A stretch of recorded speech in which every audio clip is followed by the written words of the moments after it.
listen, 56-year-old me is different than 30-year-old me. You're not going to get that girl now.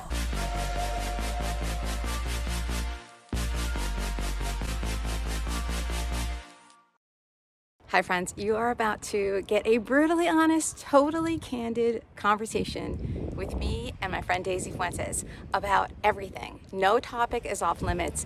Aging, facelifts, money, real estate, husbands, social media, you name it. We say it all. Hope you enjoy it. So what are some of the insights that you've had, I don't know, in the last couple of years, 5 years? That I've spent too much time worrying about stupid shit. Okay. That time goes by way too fast. And by the time you realize the things that truly matter, you know, most of your life is gone. Half of your life has passed you by. I wish I would have learned more from my 20s and 30s. I wish I would have taken inventory at the end of every decade, or more regularly through the years. I think that that's something that we only do when we get older. And it's so important to learn at the end of every year, like, what have I learned this year? What were my mistakes this last year? And what have I learned from it? And I never did any of that. I mean, in fairness, my 20s and 30s went by so fast because I was working so much. I didn't really have time to even stop and reflect on what my life was or what had been going on.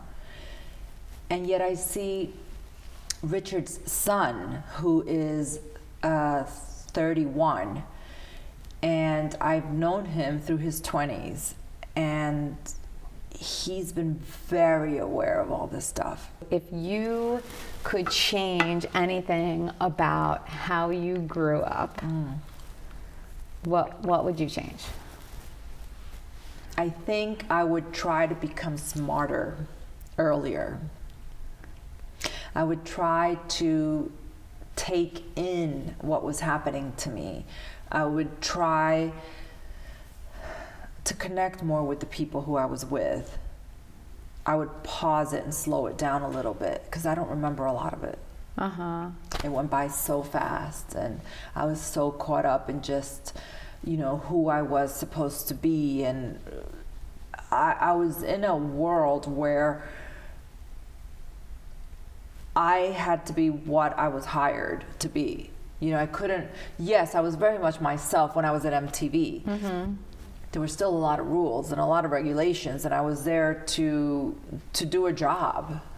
So I would have put a little bit more of myself into everything, and I would have tried to figure out who that was. Right. Well, you were super young when that started, and they were kind of telling you who you were. Yes. So they kind of created a bit of that, your identity, based on what they were seeing was probably working well, even though it probably stemmed from your real self. It maybe was shaped a little bit. Absolutely. I was very aware that I was there to play a part, and, you know, what was it that they needed from me? The persona, the personality that kind of worked. They would kind of tell me who I was. What did they say? Well, like, do you remember things they said? Oh, because, you know, we love how you are so bubbly, and your energy is so amazing, and we want more of that. And it's like, okay. And now I kind of hear, up until, you know, the last job that I did on television, you know, just more of that Daisy energy. And it's like, this is the Daisy energy now. I don't know what you think the Daisy energy is, but I'm giving you my energy. Take it or leave it. Yes, right. That's a reality. Like, this is Daisy, you hired me. And because you're always playing yourself. Yes. But you're not playing yourself. No, because it depends on, I don't know what the last thing of me that person saw, and that's what they want. Like, what was I doing the last time you saw me on TV? And I'm speaking about producers and people who I'm working with, people who have hired me to run a show. Yeah. I don't know what they're expecting me to be like. You know, they're not giving me a character. They just expect me to be the last thing that they saw me be. That's very tricky. Yeah. Because, right, because it's not a character. It's exactly, but you are different. I mean, you're a human. Yeah. So you don't just have one, of course, mood where you show all of these things or whatever. Yeah. And that's why I like podcasts, because you can really be yourself. Right. I think we talked about this the last time. And I know that when I'm hired as a presenter, as a host of a TV show, my job is to keep that show moving along. I get what my job is there. It's not really to showcase me. I'm there to kind of move the show along and to work with the producers and to be entertaining. So of course, I'm not going to be 100% me who I am. I have an agenda. Yeah. You have to turn it up a little bit. Yeah, sure. But maybe you don't have to blast it, but maybe they want you to blast it. So or they were expecting that it was like to the nth degree or whatever. Like, listen, 56-year-old me is different than 30-year-old me. You're not going to get that girl now. Right. But that's interesting, right? So but they do expect that, I guess. I don't know what they expect. Because that was a long time ago that they were seeing that part of you, though, or that side of you, I guess you would say. And that side of me, I think, is always going to be there. Yeah. I do have that energy in me because that is very much who I am. That young 25-year-old girl is still in here somewhere. Yeah. She comes out every now and then.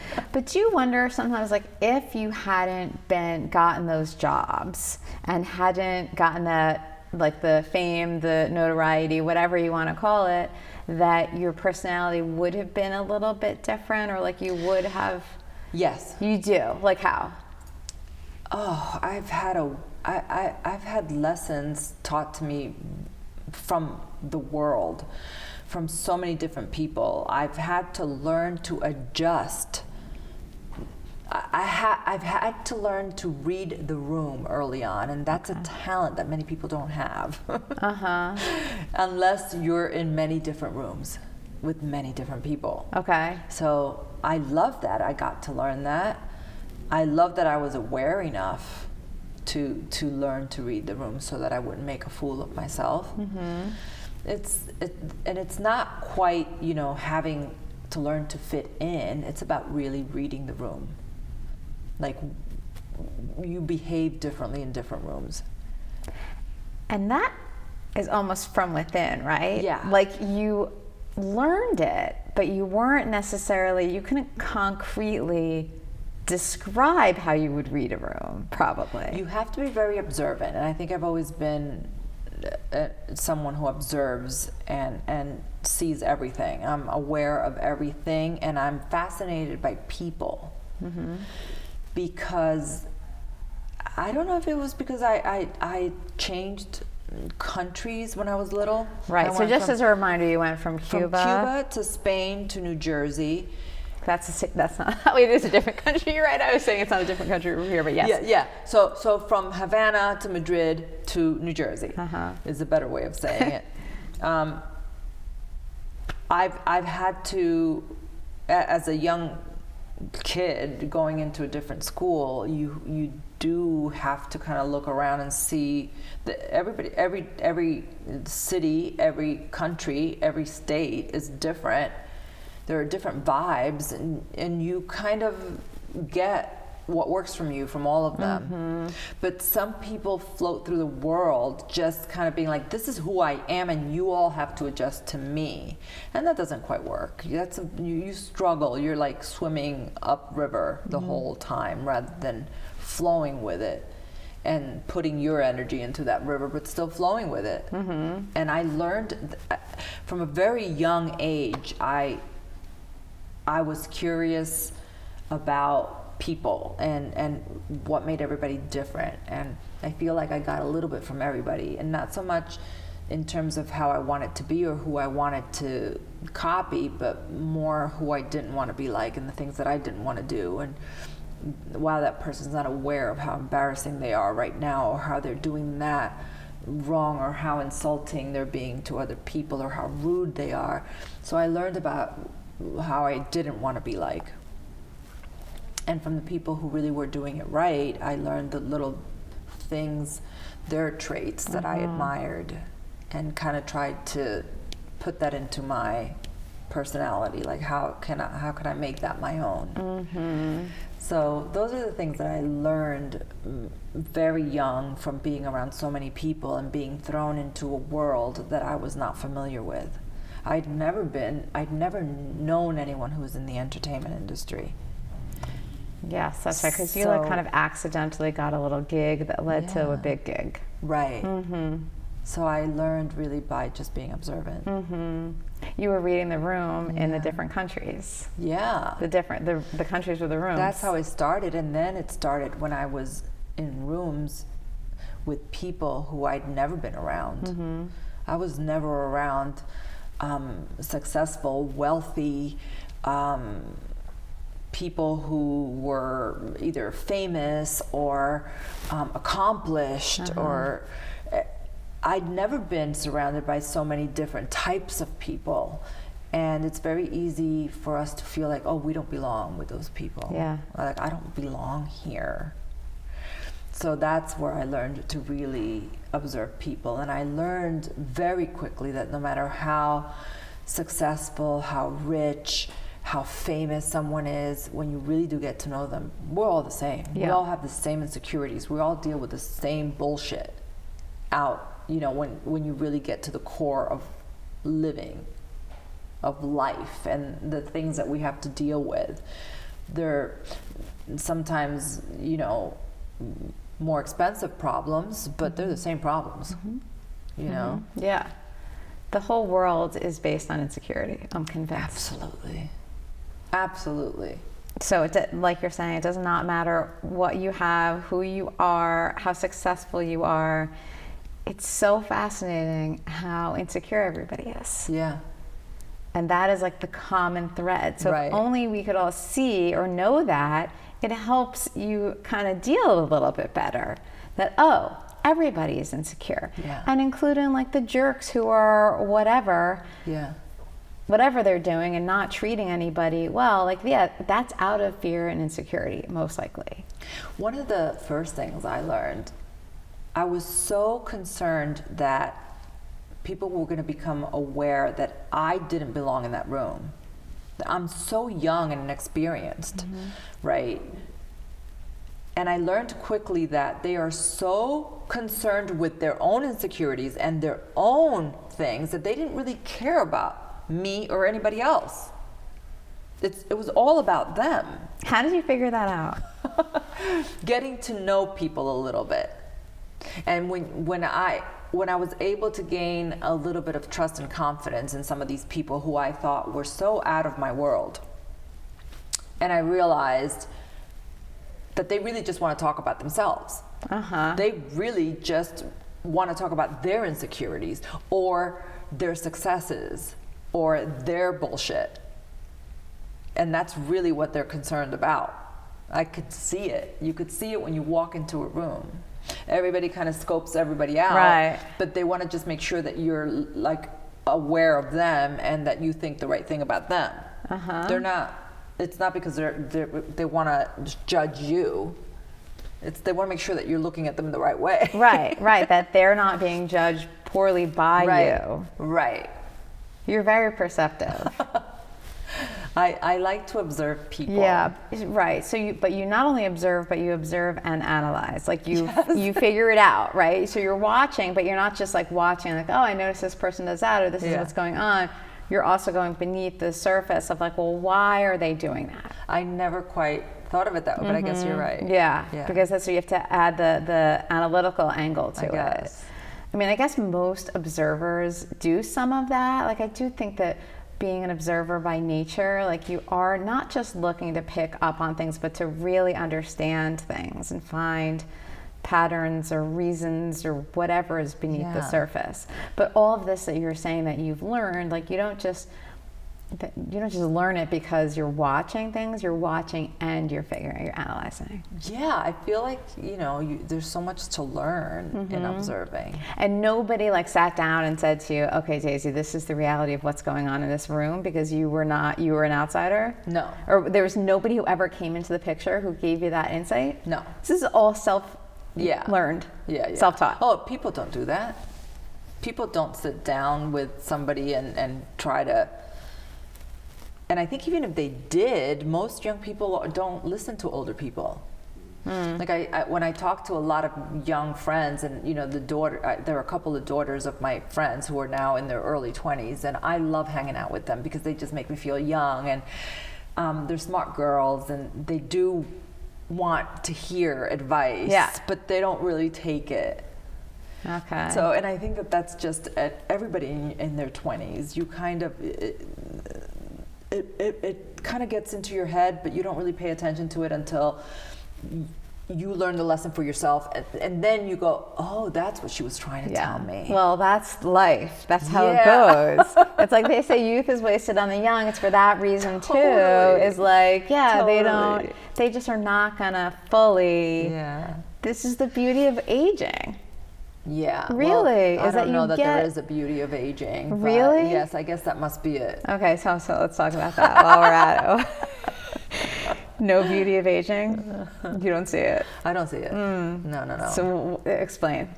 We live in a youth-obsessed world, and it makes it really difficult for women specifically. I mean, yes, I see it in men too, but women specifically, there's this pressure to just stay young, and it's impossible.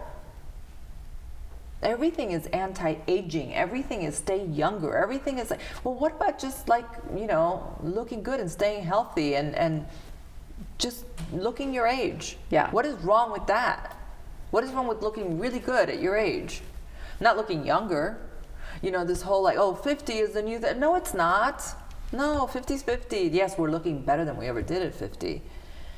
But the pressure and the misunderstanding of women and women in their 50s and what we go through, it's a lot. And it's, I don't know, it's like we're not expected to age. And I think it's getting worse and worse because people are successfully looking younger and younger as they get older and older. So it's becoming a more it's almost worse. Because it's becoming an impossible target. And you know, looking better and better at your age is fine. I'm all for that. I am all for anyone who wants to do whatever it is that they want to do to look better, whether that involves, you know, getting a little Botox or whether that involves getting a facelift.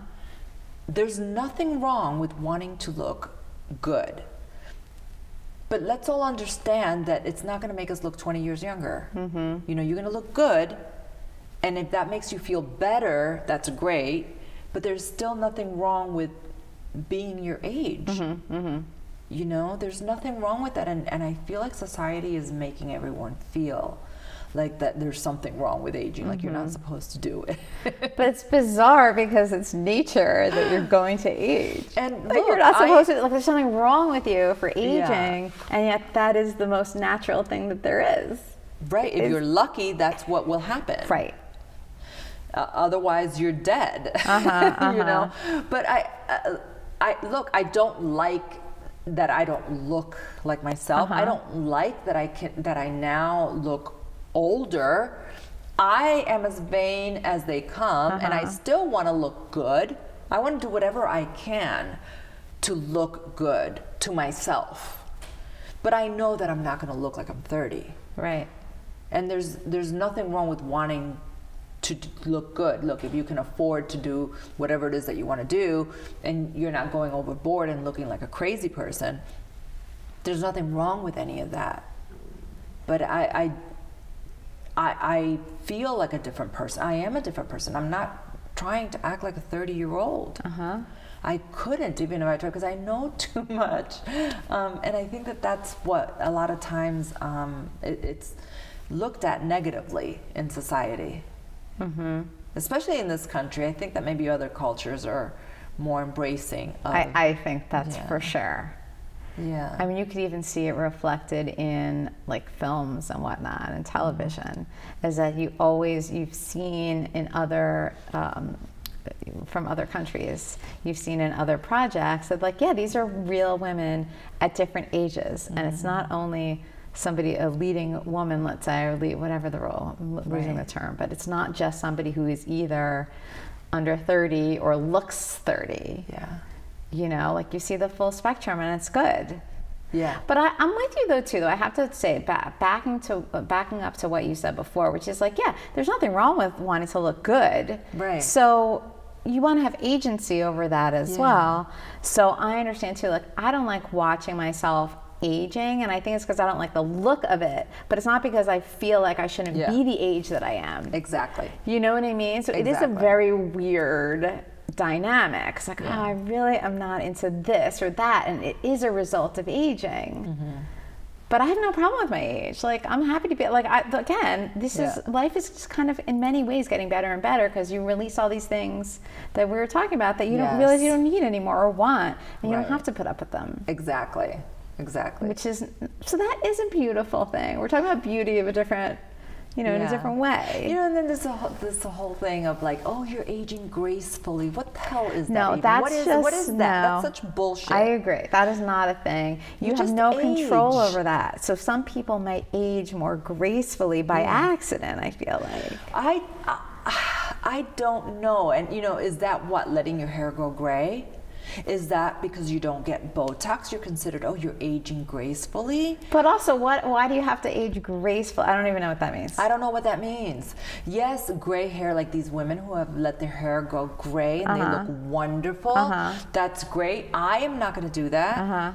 I am not ready to go gray. Why? Why would I, if a little Botox is going to loosen up these few wrinkles, why wouldn't I do that? There's nothing wrong with that.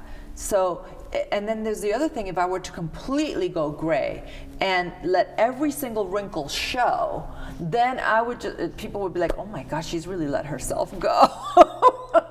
So you have to forget about all that and kind of do what makes you feel good, But there's much more pressure on you, I would say. There is, but there is pressure on all women. There is, but especially. Wait, so is it different in Jersey? It is. What? People are different in Jersey than they are in California. Well, in many ways, but like, what are you saying specifically? In looks-wise, like I feel like it's more acceptable in certain places that are not so youth-obsessed. I would say I want to tie it to entertainment rather than California. Yes. That's where entertainment is. I know. So which one is it? Yeah. But yeah, I would say so because in normal circles, but at the same time, like almost everybody has gotten Botox. It's like that's what I realize now. Yeah. Is like you don't necessarily know that. So even people in New Jersey who are not in entertainment, they're getting Botox now. Yeah. So it's like everybody's doing it. It's almost like everybody used to dye their hair. Yeah. And then it's like the same thing, really. But why do people want to make people feel bad for doing something like that? Right. That's what I equate it to. Yeah. I'm like, well, Botox and coloring your hair, it's like, well, it's the same thing. You just want to have agency over how you look in a certain way. So like, what's the big deal? Yeah. But at the same time, I get the other thing is like, oh, we shouldn't encourage everybody because how are we going to learn to appreciate aging as it is if everyone's changing their faces? But at the same time, like in the history of everything, a lot of people are exercising, eating well, all the things to look better because they feel better. So like, why do we have to draw a line at like, okay, well, it's only if you want to work out, and eat well, that's okay to make yourself look better. But how dare you do something? So like, it's really not. It's a lose-lose situation. I think it's crazy. I think there's nothing wrong with doing what, and I think it's funny because, we take such good care of ourselves, and we're all like, no, it has to be organic, and we want to cook this, and we don't want to eat the processed foods. But pump a little more Botox in here. That's okay. right. I'm gonna pick and choose my poisons, and for me, a martini and a little Botox is my poison. By the way, I love a good martini. I really come to appreciate a martini. For a while, I went around looking for my signature drink. I'm like, well, what is my signature drink? I was like in my mid-40s. I'm like, I need to have a drink. I don't know what. I don't really like wine very much, so I need to find myself a drink. So I started sampling all the different drinks, and I was trying to go to the classics, and it was the martini that was like, well, of course. And so I'm with you on the martini. Another thing we have in common now. But I'm now doing a gin martini. Ooh. So is that a thumbs down for you? No, that's admirable. I'd To like me, it's to better. like gin. So to me, it's better. I haven't You don't quite acquired a taste for gin yet. No, Okay, I'm a so vodka martini girl. And that's what I was doing for a while. And I kind of like one day I was like, why am I not trying a gin martini? Yeah. And I did, and I was like, another okay, level so of what good. do you like about it more than a vodka martini? It just tastes better. It tastes better. Okay, I might have to do a gin martini tonight. I would definitely try a gin martini, and I usually have a plug Tanqueray martini. Oh, okay. That's the brand. Classic. It is Yeah. a classic, and I have tried a few different ones that I don't like as much. But to me, and then I did a little research, and like that is a classic martini, and they recommended. So try that maybe tonight. Okay, I will. And with olives, and I used to get a dirty martini with extra olives, and then I started to realize that I got so thirsty after. Yeah, like, I have salty, to reduce, right? I have to I'm reduce like, that. no, I like my martini like I like my men, clean and strong. Yeah. Well, I think now clean and strong with a flavor, with a style, a flavor. I like that. All right. So I'm gonna try it. yeah, so that is why did we bring up martinis anyway? I forget why. We're all over the place. What were we with talking this about? It was something about, well, that's how it should be. martinis and Botox. That's my poison. Oh, right. That's how okay. we got to it. Right. So again, but that's like, okay, you're choosing your things that you like in life, and I celebrate that. Although I have to tell you, I'm Botox free, as you can see right now. Because there's a lot of movement everywhere. But it's because, here's the other thing. Okay. Botox works great during a certain time. After a while, there's not enough Botox, and it gets weird. And that's where I'm at right now. Okay, but that really is the first I'm hearing that. Yeah, because at least that's my experience. I'm finding that before, a little Botox worked great to soften the lines here and there, but now the lines have gotten deeper, and I have more lines, so it takes more Botox, and it creates a little bit of a weird look. So I've cut out the Botox. Like a frozen look? Is that what you mean? No, where it creates wrinkles in other places. So if you're going to smooth out these few wrinkles here, then it's going to create other wrinkles here, and you're going to smooth these wrinkles here, but it's going to get weird here because you're just older and you have more wrinkles, more loose skin. Oh, so the loose skin goes in other places, you're saying, because you're still going to have the same amount of skin. Right. Is that what you mean? Yes, I think that Botox works great, for preventative. So like meaning in your 30s, you do it in the right places, it's going to prevent lines. Right, because that's what they say now, is you start younger, and it's a Start younger benefit. because it prevents the lines from really getting deep. And then into your 40s, it's great because it really smooths out some of the lines that are already there. Even in your early 50s, it's still working. You kick it up a notch a little bit, and it's still working. Once you get into your mid and late 50s, it's a different story. I've pulled back on all of that because I didn't like the way it was looking. It wasn't doing the same thing that it was doing before. It just wasn't working well. Okay, but you look so good. Maybe that was the preventative Botox in my 40s. Do you think? Maybe, I don't know. Thank you. No, And I remember, just being totally honest, I specifically remember when we talked last time, me being like, you are so beautiful. I have to tell you this. Like, it's true. And I don't mean to make you feel awkward, but it's true. And I remember thinking to myself, okay, when I'm ready to go to a dermatologist and do whatever, I'm going to ask Daisy, like, what to do. So I switched out the little bit of Botox that I was doing for lasers. For lasers. You told me about lasers, I remember, and for me, I feel like that works better. It works a little bit more from the inside out. There's not like that instant lift that you would get, much younger with a little bit of Botox, but there is a little bit of an improvement in collagen, where I think in the long term it kind of very subtly helps. And that's really what it's about. You want to do what you can, you want to preserve what you can, and I feel like lasers, there are some good lasers, like the Ulthera laser. It's a little painful, but it really, if you see the science behind it, you can see how it works from deep within your skin. So lasers also, it's like one of these things too, like there's a lot of medical technology that has, so many things have gotten better and better and better, and it's like, well, it's like we're using it for Yeah. this or for that or for the other thing. Like, Sure. yeah, why not lasers? You know, and then they've started combining this Ulthera laser, which I've had a couple of times, with PRP, which is the microneedling, where they right. kind of spin your blood, and it's very scientific It's and very platelet-rich plasma. Is that what it stands for? Yes, and it's, but it all works, and these are, you know, the less invasive things that we can do to kind of feel a little bit better when we look at ourselves in the mirror. I know some people don't care, some of us care. It's all fine. Yeah, yeah. It's all okay. It's all fine. I love that. It's all fine. Whatever you choose to do, that's what you do. Right. That is like, if there's a message, that's Yeah. the message, Yeah. in my opinion. I think so. But we can talk about so many things. We're all over the place. That's how it should be. We've got so much to talk about. We do have so much to talk about. What else do we want to talk about? Well, I think, do people know about your therapy background?